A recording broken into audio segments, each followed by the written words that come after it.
Georgia.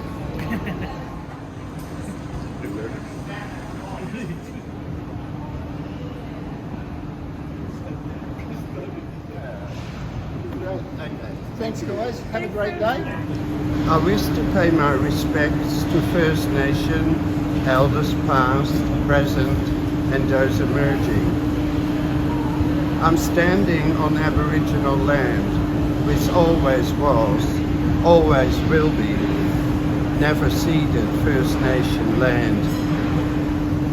I would like to thank our Sydney Lord Mayor, Clover Moore, a long-time advocate and Rainbow community ally, for this Ash Street plaque, a truly magnificent gift to Sydney's Rainbow community.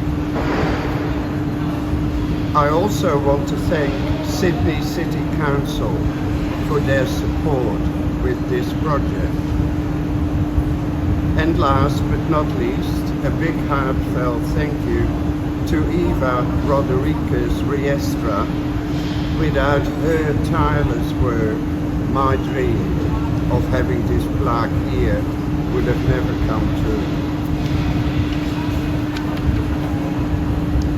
Today, Monday, 23rd of January 2023, is a significant day for Sydney's Rainbow community, as Thursday, 6th of October 1971 was, for then, half century ago, small Sydney Rainbow community. CAMP, the Campaign Against Moral Persecution, was founded in Sydney in September 1970. Waal and I became CAMP Foundation members, and CAMP is the foundation stone, so to speak, of today's nationwide Rainbow community. The plaque attached to the wall here in Ash Street, it commemorates a half-century ago event. In early 1970s, then labeled homosexual men were criminals for sharing our bodies willingly with each other. We could be sentenced to 14 years jail for making love with men. Our sentence was on a par with people who were convicted of murder.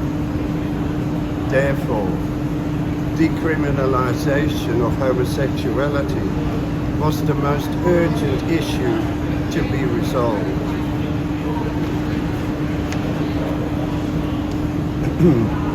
I rushed from my work at P&O Lines in Hunter Street. I wore my 1970, then permissible office work clothes of walking shorts, knee-length white cotton socks, and a necktie. Alas, today's plaque installation caught me on the hop. I'd hoped to dress in same attire, but I do have an October 71 photo on my iPad. Hello everyone, we're back again. This is Gary Dennison, who was here on the night together with me and my partner Bob. And a few others. And a few others, about 30 of us. So Gary, how does it feel for you to be back on the spot? It's an honour, to be sure, and I think it was more a hope than anything else in the minds of all the people here at that time that this would be a green shoot that would end up flowering so successfully. Sydney is now hosting World Pride, and that says a lot. I'm also especially proud to think that when my involvement in the gay movement was explained by a friend to her 5-year-old daughter, and she had a picture of me in a demonstration, and the child said, "Why why were they demonstrating? And her mother explained why, and her response was, but why not? And to think that we ended up making that was possible is great. And I'd just like to personally thank Peter for his tireless advocacy of this cause. Otherwise, they're just memories that people lose over time. And this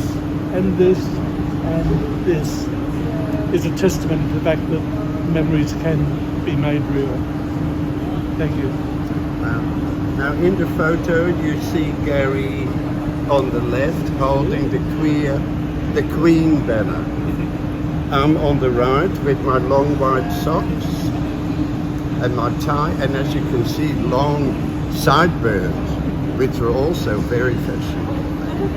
And I had more hair. We all had more hair. Yeah, indeed. Wow, it's been lovely to stand here with you, Gary. Thank you. Remains an honour. Thank you. 30 or so women and men, including my beloved partner of 50 years on, and I stood here on 6 October 1971. It was a balmy early evening, and the New South Wales Liberal Party pre-selection was held here in the building above me. It's the first 6th October 1971 demonstration organised by camping of lesbians and homosexuals, yes, in Australia. Here in S Street, we stood and chanted slogans, "Ho, ho, homosexual!" and not Cameron, but Hughes, which reverberated, hence amplified, in this narrow S Street. We jiggled colourful balloons. We had a large hand-painted cotton queer banner.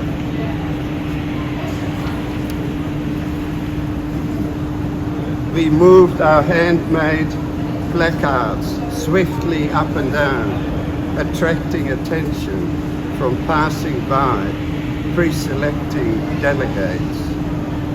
We chanted, "Select Hughes, but not Cameron." The two candidates, Tom Hughes and Jim Cameron, latter ultra-conservative, was then in New South Wales Legislative Council. Former had promised homosexual law reform, the hot button issue in 1971. It took New South Wales 13 long years until 1984 before the buggery laws were changed. Philip Potter, Camp's in-house photographer's camera, his shutter didn't stop. He recorded for posterity in Camp Inc. our 30-plus en masse, Australia's first queers coming out publicly at a Camp Inc. "Ho, ho, homosexual!" chanting moment in our now half-century-old rainbow community. Thank you. Wow, there it is.